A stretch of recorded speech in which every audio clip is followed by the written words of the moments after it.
Shalom, selamat pagi Bapak Ibu dan Saudaraku yang dikasih oleh Tuhan. Berjumpa kembali dengan saya. Di kesempatan kali ini kita akan bersama-sama membaca dan merenungkan kebenaran firman Tuhan. Terlebih dahulu kita akan tunduk kepala, kita berdoa. Mari kita berdoa. Bapa di surga, terima kasih untuk pagi hari ini Tuhan memberikan cuaca yang baik kepada kami. Dan saat ini Tuhan, sebentar kami akan membaca dan merenungkan kebenaran firman-Mu. Tuhan, tolong kami, berkati supaya kami dapat mengerti, memahami kebenaran firman-Mu, sehingga firman-Mu terus menuntun kehidupan kami. Firman-Mu mengubahkan kami menjadi pribadi-pribadi yang semakin memuliakan nama Tuhan dan berkenan di hadapan Tuhan. Terima kasih Bapa, di dalam nama Tuhan Yesus kami bersyukur dan berdoa. Amin. Bapak Ibu sekalian, pagi ini saya ingin mengajak saudara untuk kita bersama-sama membaca di dalam satu kebenaran firman Tuhan, di dalam Injil Matius pasal yang ketiga. Mari kita buka sama-sama Alkitab kita, ya. Matius pasal 3 ayat 1 sampai dengan ayat yang ke-12. Tetapi kali ini saya hanya akan membaca ayat yang ke-8 untuk kita, ya. Mari kita siapkan ayat-ayat Alkitab kita. Matius pasal 3 ayat 1 sampai 12. Saya akan membaca ayat yang ke-8. Saudara bisa baca bareng-bareng dengan saya, ya. Jadi hasilkanlah buah yang sesuai dengan pertobatan. Sekali lagi kita akan membaca. Jadi hasilkanlah buah yang sesuai dengan pertobatan. Saudara, judul renungan kita pagi ini adalah bertobat, berbenah, berubah, dan berbuah. Ya, jadi bertobat, berbenah, berubah, dan berbuah. Saudara sekalian dikasih oleh Tuhan, pertobatan merupakan satu pesan pokok yang penting di dalam perjanjian lama. Contohnya, di dalam Yeremia pasal 7 ayat yang ketiga, ketika Yeremia sedang berkhotbah, dia berkata, beginilah firman Tuhan semesta alam, Allah Israel, perbaikilah tingkah langkahmu dan perbuatanmu, maka aku, kata Tuhan, akan diam bersama-sama kamu di tempat ini. Ya, pesan Yeremia. Kemudian di dalam Yeskiel pasal 18 ayat 30 juga disampaikan, bertobatlah dan berpalinglah dari segala durhakamu. Satu ayat lagi di dalam Maleakhi 3 ayat 7, kembalilah kepadaku, maka aku akan kembali kepadamu. Seru-seruan pertobatan itu ternyata mulai dari perjanjian lama. Nah, kemudian di dalam perjanjian baru, saudara, bertobat juga menjadi pesan yang penting disampaikan oleh Yohanes Pembaptis di dalam Matius 3 ayat yang kedua. Dikatakan Matius 3:2, bertobatlah sebab kerajaan sorga sudah dekat. Kemudian di dalam Matius 4 ayat 17, Yesus pun memberitahukan, bertobatlah sebab kerajaan sorga sudah dekat.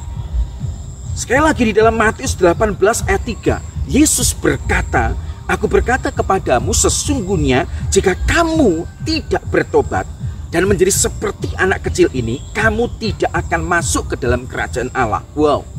Kemudian Lukas 5 ayat yang ke-32, aku datang bukan untuk memanggil orang benar, tetapi orang berdosa, supaya apa? Mereka bertobat. Saudara, berbicara tentang pertobatan, maka mau tidak mau, saudara, kita pun menyinggung sedikit tentang iman yang menyelamatkan, saudara. Ada orang yang berpikir iman yang menyelamatkan, yang penting saya percaya. Yang penting saya percaya Yesus sebagai juru selamat. Ya, yang penting aku ke gereja, yang penting KTP-ku Kristen. Ada orang-orang yang juga berpikir bahwa iman yang menyelamatkan itu tidak mengharuskan seseorang untuk meninggalkan dosa. Nah, saya pikir ini ada sesuatu pemikiran yang keliru dan salah. Iman yang menyelamatkan bukan hanya percaya kepada Yesus, tetapi iman yang menyelamatkan harus disertai dengan tindakan nyata, yaitu meninggalkan dosa. Iman yang diikuti dengan hanya diikuti pertobatan biasa saja adalah iman yang belum sempurna. Iman yang disertai diikuti dengan pertobatan adalah syarat yang mutlak untuk memperoleh keselamatan. Saudara, mari kita memperhatikan Matius 3 ayat 1 sampai 12.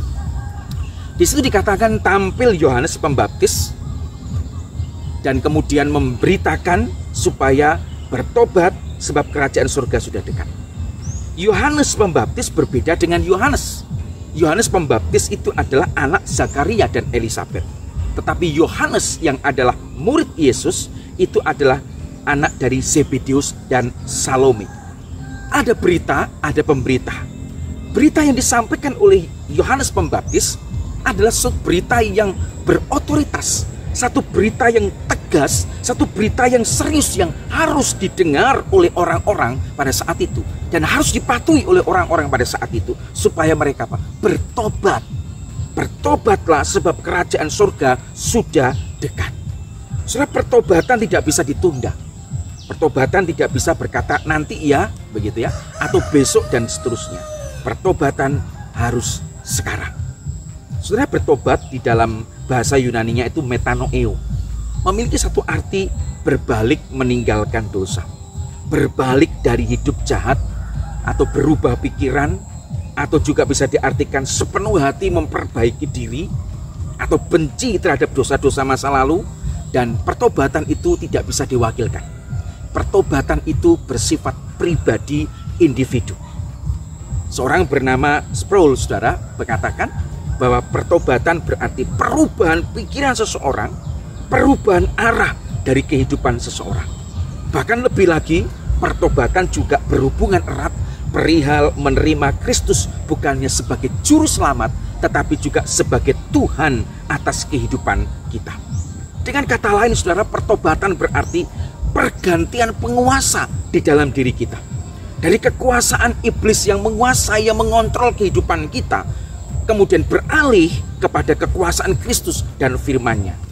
Jadi seseorang yang sudah bertobat, bukan lagi kuasa jahat iblis yang menguasai hidupnya, tetapi Kristuslah yang memerintah di dalam hatinya.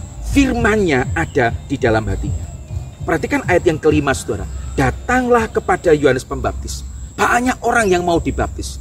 Dari Yerusalem, dari Yudea, dari daerah sekitar Yordan, mereka datang untuk mengaku dosa dan dibaptis oleh Yohanes Pembaptis. Mengapa harus dibaptis? Betul, harus dibaptis.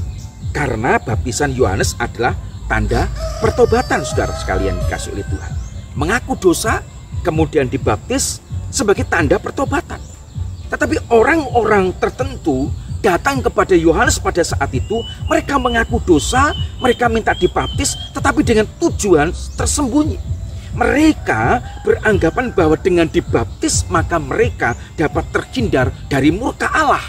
Di dalam ayat yang ke-7, Yohanes menegur orang-orang yang seperti itu.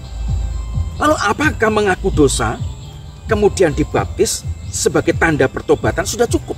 Tidak. Ternyata di dalam ayat yang ke-8 yang tadi kita baca, hasilkanlah buah yang sesuai dengan pertobatan. Hasilkanlah buah, bukannya dibaptis kemudian bertobat, tidak. Tetapi ada lanjutannya, yaitu hasilkanlah buah pertobatan. Artinya, adakah perubahan hidup setelah kita bertobat begitu? Adakah suatu perubahan di dalam diri kita yang orang lain bisa lihat ketika kita sudah dibaptis dan bertobat? Saudara dikasih oleh Tuhan, di dalam terjemahan yang lain ayat yang ke-8 mengatakan, buktikanlah dengan apa? Dengan perbuatan bahwa kamu telah bertobat. Ya, buktikan bahwa kamu sudah bertobat itu dengan perbuatan begitu. Dalam terjemahan lain dikatakan, tunjukkanlah dengan perbuatan-perbuatanmu kalau kita sudah bertobat. Saudara, sekali lagi, hari ini Tuhan ingetin kita, saudara, bertobat. Saudara, bertobat bukan hanya untuk orang-orang yang belum percaya kepada Yesus, tetapi untuk orang-orang Kristen pun perlu untuk pertobatan. Bertobat berarti berani berbenah di dalam hidup kita, berani berubah, tinggalkan semua yang lama-lama, dosa-dosa yang lama, perbuatan-perbuatan yang lama, berani kita berubah. Dan selanjutnya, setelah kita berbenah, setelah kita berubah, maka kita juga berani untuk berbuah di dalam kehidupan kita. Mari, saudara, kita mengoreksi diri kita. Kalau ada sesuatu yang belum kita bereskan di hadapan Tuhan, mari kita bereskan di hadapan Tuhan. Kita bertobat, bukan hanya di mulut, tetapi bertobat sekaligus membuktikan bahwa kita sudah bertobat dengan perbuatan-perbuatan kita. Tuhan Yesus memberkati. Mari kita berdoa. Bapa di surga, terima kasih untuk kebenaran firman-Mu hari ini yang mengingatkan kepada kami supaya kami bertobat. Seringkali kami sebagai orang-orang Kristen, kami seringkali melakukan hal-hal yang tidak berkenan di hadapan Tuhan. Seringkali kami sebagai orang-orang percaya, kami lupa.